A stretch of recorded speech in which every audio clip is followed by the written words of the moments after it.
Catalans, cada dia estic més fart d'haver de patir sobre meu un estat prepotent, tòxic i depredador que sempre, des que sóc al món, m'ha perjudicat la vida. Estic fart d'un estat manipulat per uns polítics supers, falsaris i hostils, especialistes en la demagògia, el cinisme i la corrupció.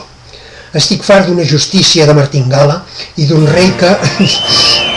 I cada dia som més els que estem farts, especialment, de que els nostres diners siguin malversats a punta pala en excessos centralitzats. Catalans, sota el domini espanyol mai no hi podrà haver ni llibertat, ni benestar, ni futur.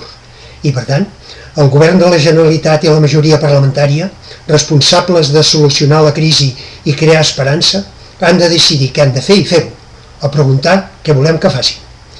I el que volem és que acabin d'una vegada amb la sagnia que estem patint des de fa segles a causa de la crisi actual. Prou sagnia, prou sagnia, prou sagnia, prou sagnia, prou sagnia, prou sagnia. I què cal fer per acabar definitivament amb tanta sagnia?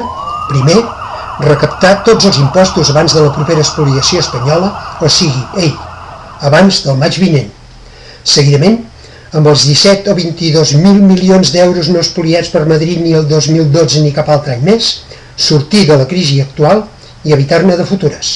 I finalment, proclamar la sobirania nacional i crear l'estat català. Catalans, encara que la sobirania no sigui cosa d'un dia per l'altre, lluitar per aconseguir-la és cosa de cada dia. I l'única sortida és sortir. I ara és el moment. Prou sagnia, prou sagnia. Visca l'estat català.